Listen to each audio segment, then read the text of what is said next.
Hello everyone. तो आज के इस वीडियो में हम आपको बताने वाले हैं कि बहुत सारे ऐसे गांव के व्यक्ति हैं जो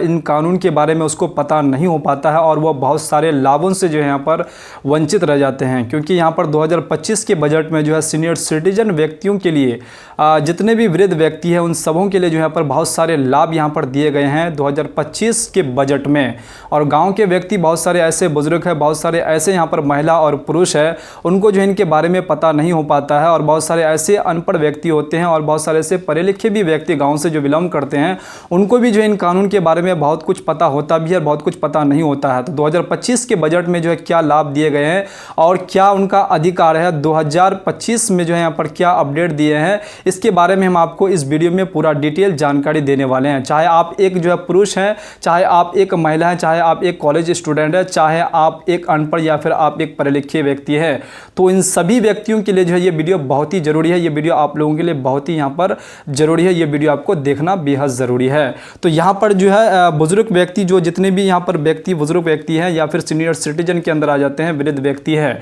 सबसे पहले आपको ये चीज़ समझना बेहद ज़रूरी है कि सीनियर सिटीजन व्यक्ति कौन है। जिनका एज जो है यहाँ पर 60 वर्ष हो जाता है, पुरुष जो है, जो पुरुष होते हैं उनका वर्ष अगर यहाँ पर 60 वर्ष अगर वो प्लस कर जाते हैं तो वो सीनियर सिटीजन के अंदर आ जाते हैं। और महिलाओं का जो है यहाँ पर 58 ईयर्स है, अगर वो 58 साल अगर क्रॉस कर जाता है तो वो सीनियर सिटीजन के अंदर यहाँ पर आ जाते हैं। चाहे आपका माता हो या फिर पिता हो या फिर आपका दादा हो या फिर दादी हो या फिर आपका सौतेले माता या फिर सौतेले आपका पिता हो, तो इस प्रकार के जितने भी व्यक्ति अगर वो 60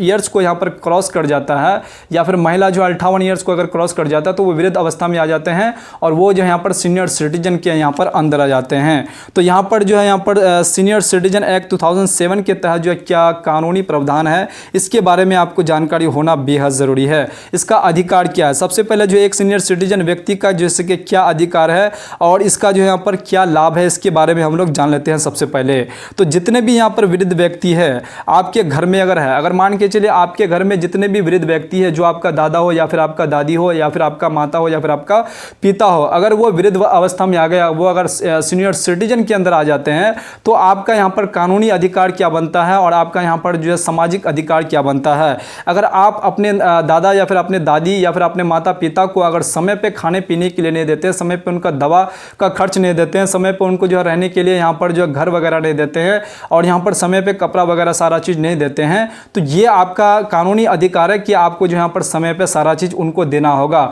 अगर आपके दादा दादी का अगर माता पिता नहीं है, अगर आपके दादा दादी का बेटा अगर नहीं है, तो पोते पे जो है यहाँ पर उसका अधिकार है कि वो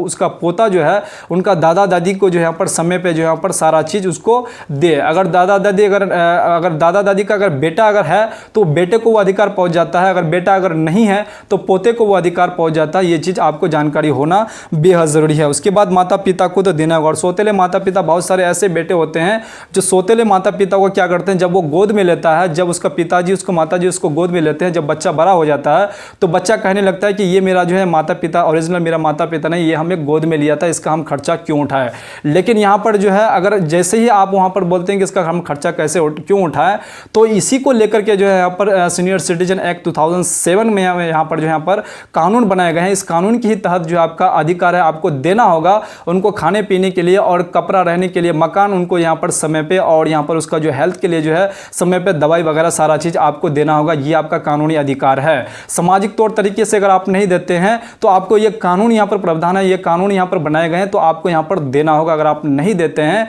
तो यहाँ पर क्या करेंगे, वृद्ध जितने भी व्यक्ति है, जितने भी सीनियर सिटीजन के यहाँ पर व्यक्ति जितने भी आते हैं तो समय पर खाना नहीं देता है तो वृद्ध व्यक्ति जो है अपने जिले के यहाँ पर डिप्टी कमिश्नर को यहाँ पर आवेदन दे सकते हैं। वहाँ अगर आप ऐसा नहीं करते हैं तो आपके यहाँ पर आपके ऊपर जो यहाँ पर क्या करेंगे, वो डिप्टी कमिश्नर को आवेदन दे सकता है और आप यहाँ पर जो है बहुत बड़ी परेशानी में फंस सकते हैं। अगर आप बेटा हैं, अगर उस घर के आप अगर बेटा हैं या फिर आप मान के चलिए बेटी है, तो दोनों कंडीशन में जो है अगर आपका यहाँ पर गार्जियन, आपका माता पिता अगर डिप्टी कमिश्नर को यहाँ पर जो आवेदन दे करके आपसे शिकायत कर सकता है। और जितने भी वृद्ध व्यक्ति हैं सभी को जो है निःशुल्क यहाँ पर चिकित्सक की जैसे कि अधिकार है। जितने भी वृद्ध व्यक्ति हैं जो सीनियर सिटीजन के अंदर आ जाते हैं, वृद्ध व्यक्ति हैं, उन सबों को जो यहाँ पर चिकित्सक का जो यहाँ पर निःशुल्क चिकित्सक का यहाँ पर जो इसका अधिकार है। उसके बाद सीनियर सिटीजन जैसे कि यहाँ पर जो है सीनियर सिटीजन जितने भी व्यक्ति हैं उनको जो है कहीं पर भी जो है लाइन लगने की ज़रूरत नहीं है, ये उनका अधिकार है। अगर वो मान के चलिए रेलवे स्टेशन चले जाते हैं टिकट कटवाने के लिए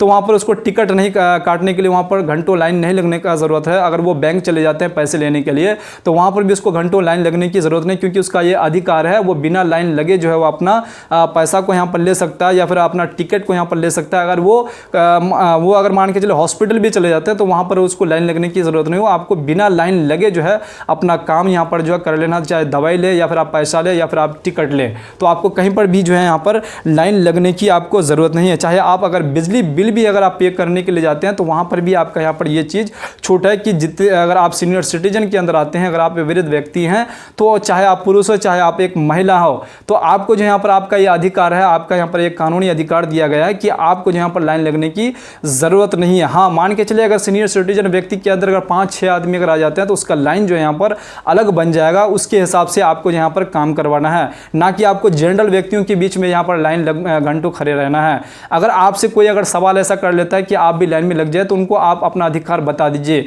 अगर जिसको पता रहेगा तो वो ये चीज़ नहीं बोलेगा कि आप लाइन में लगे रहिए। अगर जिनको ये कानून अगर पता रहेगा तो वह आपको यहाँ पर लाइन से निकाल करके उनको आपको भेज दिया जाएगा कि आप सबसे पहले लीजिए, क्योंकि आप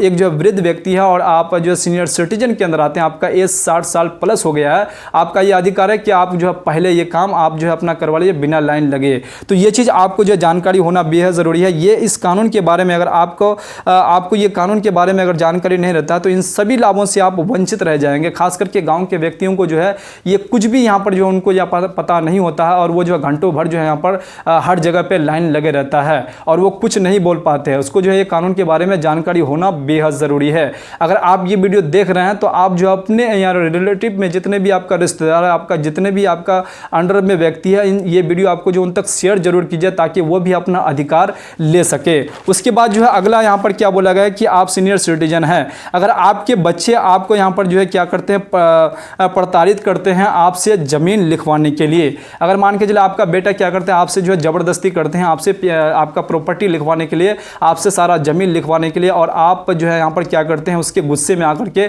सारा प्रॉपर्टी उनके नाम से कर देते हैं, वो आपको वृद्ध आश्रम में, यहाँ पर वृद्ध आश्रम में क्या करते हैं, भेज देते हैं। तो आपको बिल्कुल यहाँ पर ये चीज़ नहीं करना है। आपको जो अपना बेटा को जो यहाँ पर उनके कहने पर जो उनके नाम से प्रॉपर्टी आपको नहीं देना है। अगर आप समझते हैं कि इसका जो मानसिक स्थिति जो है बिल्कुल ख़राब है, ये जैसे ही हम इसको यहाँ पर प्रॉपर्टी इनके नाम से कर देंगे तो ये हमें जो है घर से बेदखल कर देगा। तो सबसे पहले आपको क्या करना है कि अगर आपके पास प्रॉपर्टी, आपके पास अगर ज़मीन है तो आपके बेटे के नाम से आपको नहीं करना है। आपको उस प्रॉपर्टी से आपको बेटे को सबसे पहले बेदखल करना है और उसको ये भी बताना है कि बेटा ये प्रॉपर्टी मेरा है, अगर हम जब तक हयात रहेंगे, जब तक जिंदा रहेंगे, ये प्रॉपर्टी हमसे कोई भी छीन नहीं सकता, हम ये प्रॉपर्टी किसी को भी दे सकते हैं। बेटे को ये बात आप कह सकते हैं। इसके कहने पर अगर वो मान जाता है तो ये अगर मान जाता है तो आपका अगर मान के समय पे खाना पीना, रहने के लिए घर वगैरह सारा चीज़ आपका खर्चा उठाता है तो ठीक है। अगर वो नहीं करता है, फिर इस कंडीशन में भी आपको जो यहाँ पर वृद्धाश्रम में यहाँ पर भेज देता है, वहाँ पर छोड़ देता है, तो आप क्या कर सकते हैं कि आपका जितना भी प्रॉपर्टी, आपका जितना भी ज़मीन है,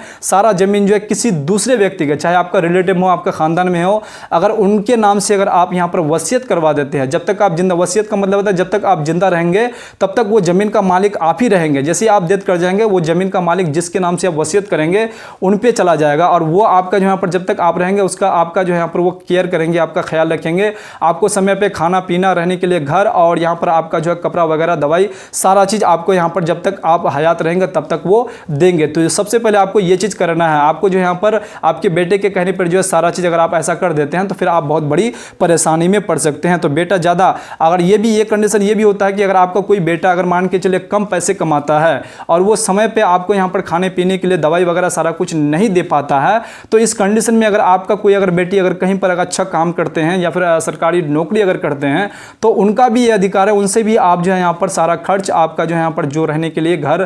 मकान वगैरह और खाने के लिए जो है यहाँ पर कपड़ा वगैरह, दवाई, सारा चीज़ जो है अपना बेटी से भी उनका भी ये अधिकार है और कानूनी अधिकार है, उनको भी यहाँ पर देना होगा और उनसे भी आप ले सकते हैं। अगर नहीं देता है तो आप जो उन पे जो यहाँ पर FIR कर सकते हैं। तो ये सीनियर सिटीजन, अगर सीनियर सिटीजन व्यक्तियों के लिए जो इस प्रकार से यहाँ पर जो सीनियर सिटीजन एक्ट 2007 के अंदर ये सारा चीज़ आ जाते हैं। और यहाँ पर जो गोद लेने वाले बच्चे अपने माता पिता, बेटा देख रेख नहीं करता है। और ये भी होता है कि जो यहाँ पर गोद में लेते हैं, मान के चलिए आपने जो है किसी बेटा को यहाँ पर गोद में लिया, आपका जो है आपका वो बेटा है लेकिन अभी वो बड़ा हो गया है, लेकिन अभी आपको जो यहाँ पर माँ बाप ये मानते नहीं कि ये जो हमें गोद में लिया था ये मेरा ओरिजिनल जो है माता पिता नहीं है, इसका हम केयर क्यों करें, इसका जो है हम देखभाल क्यों करें। तो उनको भी जो है यहाँ